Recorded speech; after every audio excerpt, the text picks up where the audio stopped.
You have time off, maybe a whole afternoon, maybe just an hour. No deadlines, nothing urgent, nothing that has to be done right now. And instead of resting, you sit there unable to relax, running a quiet inventory of everything you should be doing instead. The dishes, the email you haven't answered, the project you said you'd start, the person you said you'd call. And even if you manage to lie down, even if you close your eyes, there's something underneath it, a low hum, a background signal that says, you haven't earned this yet, that says, people who are serious don't stop. That says, if you were really doing enough, you wouldn't need to rest. So you either push through the discomfort and do something productive, or you rest and feel guilty the whole time. Either way, you don't actually recover, and the next day, you're more tired than before. That feeling has a name, and understanding it is going to change the way you treat yourself permanently. Let's start with what's actually happening, because most people assume guilt about resting means they're lazy or undisciplined or not working hard enough. None of that is true. Rest guilt is your nervous system running a very specific equation, one that was installed long before you were old enough to question it. The equation is simple. Value equals output. You are worth what you produce. Your right to exist comfortably is proportional to how much you've accomplished. Rest is a reward, and rewards have to be earned. And the problem is, the equation has no finish line. There is always more that could be done, which means the permission to rest never fully arrives. Psychologist Kristin Neff, whose research on self-compassion has influenced clinical practice across 4 continents, identified this pattern as one of the most consistent features of high-achieving individuals in Western cultures. The belief isn't conscious. Nobody decided to feel guilty for resting. It was absorbed from environments where productivity was praised and stillness was questioned, where being busy meant being valuable, where stopping meant falling behind. Your nervous system learned the lesson well, so well that it now enforces the rule even when no one is watching, even on weekends, even on vacation, even at 11 p.m. when the day is objectively over. Here's what that looks like in 3 specific ways that almost nobody talks about. The first is what researchers call productive procrastination. You can't bring yourself to do the important thing, so instead of resting, you do a different productive thing. You clean the kitchen, you reorganize your desk, you answer low-priority emails. You stay busy but not with the thing that matters, and somehow you end the day exhausted without having done what needed doing. This isn't laziness, it's your nervous system finding a compromise. Between the thing it's avoiding and the guilt of not doing anything, staying in motion feels safer than stopping, even if the motion isn't going anywhere. The second is rest that doesn't restore. You take the break, but you bring the guilt with you. You watch something, but you're half watching, half cataloging what you should be doing instead. You go for a walk, but you're running through tomorrow's tasks. You lie down, but you're mentally composing the email you haven't sent. The body stops. The nervous system doesn't. And because the nervous system doesn't stop, the rest doesn't register as rest. You get up from it, still tired, which confirms the belief that rest doesn't help, which makes you feel more guilty about taking it next time. The third is the recovery debt spiral. You push for weeks without real rest, because the guilt of stopping feels worse than the tiredness of continuing, until you can't anymore. Until the body or the brain forces a stop through illness, through exhaustion, through a day where you simply cannot make yourself do anything. And then you rest. But under protest, and with the additional guilt of having failed. The rest that should have been distributed across weeks arrives all at once, in a form that feels like collapse rather than recovery. And when you come out of it, you push harder because you're behind now, and the cycle continues. Neuroscientist Matthew Walker, whose research on sleep and recovery has been cited in over 2,000 peer-reviewed studies, has documented something that makes this pattern particularly cruel. The cognitive impairment caused by insufficient rest specifically targets the brain's ability to accurately assess how impaired it is. In other words, the more depleted you are, the less able you are to recognize that you need rest. The guilt that keeps you from stopping is loudest precisely when stopping is most necessary. Now here is something important. Rest guilt doesn't affect everyone equally. Research consistently shows it clusters in specific psychological profiles. People who grew up in environments where love or approval was conditional on performance, People who learned early that their presence wasn't enough, that they had to be useful, productive, achieving, in order to justify the space they took up. For those people, rest isn't just uncomfortable. Rest is threatening, because rest removes the evidence of their value. And without the evidence, the old fear surfaces. The fear that without the doing, there is nothing there worth keeping. Think of it like a meter that never reaches full. Every time you accomplish something, the meter goes up. Every time you rest, it goes down. The logic of the system says, keep filling the meter, stay productive, stay useful, stay ahead.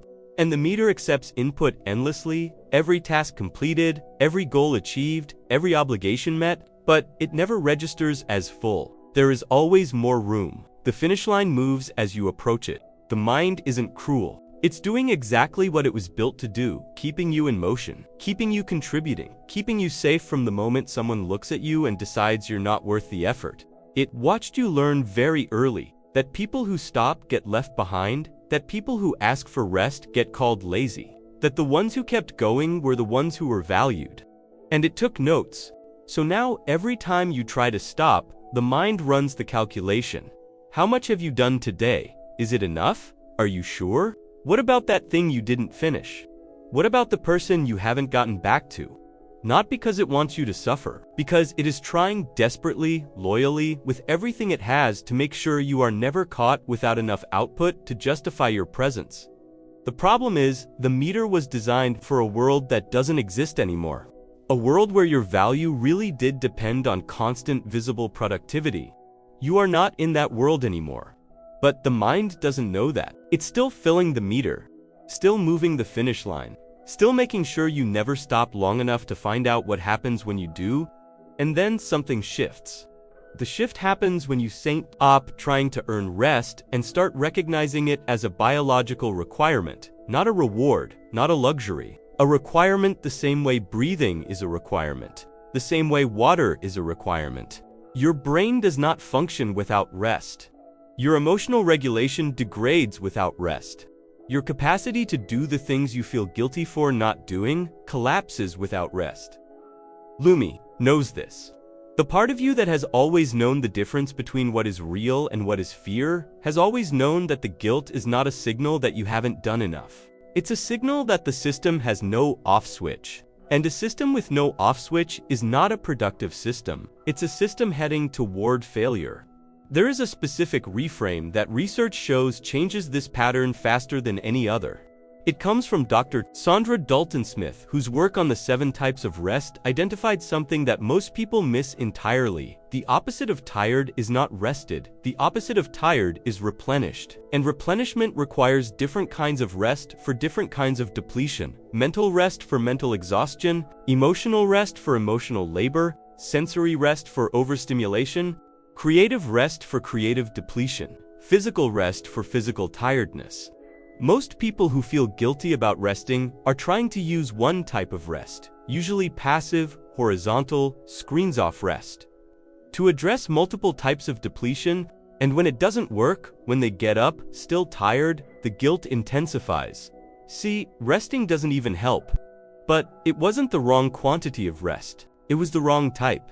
The moment you understand that rest is not a reward for output, it is the condition that makes output possible, the guilt doesn't disappear immediately, but it loses its authority. Because you can now ask the question, Lumi asks, is this guilt telling me something true, or is it just the meter running, the way it always runs, regardless of how full it actually is? So, what do you actually do? 3 things, grounded in research, that interrupt rest guilt specifically. The first is to schedule rest before you earn it. The guilt model says rest comes after enough productivity. The recovery model says rest is scheduled as part of the productivity structure, not as a reward at the end, but as a non-negotiable component in the middle. Research from the University of Illinois on sustained attention found that brief scheduled mental breaks significantly improved performance on tasks requiring sustained focus more than pushing through without breaks. The brain is not a machine that runs better the longer it runs without stopping. It is a biological system that requires cycling between effort and recovery to maintain function. Schedule the rest the same way you schedule the work. not because you've earned it, because the work requires it. The second is to name the guilt without obeying it. The next time you sit down to rest and the inventory starts, the list of things you should be doing, the quiet calculation of whether you've done enough, name it out loud. That's the meter running. That's not a signal about what I need to do. That's the system doing what it always does. You are not ignoring the guilt. You are not suppressing it. You are identifying it accurately as a habitual pattern, not a reliable signal. There is a significant difference between guilt that is telling you something true and guilt that is running on automatic. Learning to tell the difference is the skill. And the first step is naming which one is happening. The third is to practice incomplete rest. If full permission to rest feels impossible because the guilt is too loud, because the meter is too insistent, start with rest that has a defined container. 20 minutes, a walk with no destination, a meal eaten without a screen, without planning, without doing anything else. Not because 20 minutes is enough, but because completing a defined rest period without abandoning it builds evidence for your nervous system that stopping is survivable, that the meter doesn't casually break when you stop filling it, that the world doesn't end during the 20 minutes you weren't producing. Each completed rest period is a data point, and your nervous system updates on data. You are not someone who can't rest. You are someone whose nervous system learned, in very specific circumstances, that rest was a risk, that stopping was dangerous. That value had to be continuously demonstrated or it would disappear. That is not a character flaw. That is a survival strategy. It worked. It got you here. And now, it is costing you more than it's giving you, because the world it was designed for is not the world you're living in anymore. The version of you that can't sit still without guilt is not your enemy. It is the most exhausted part of you, the part that has been working without a break for years.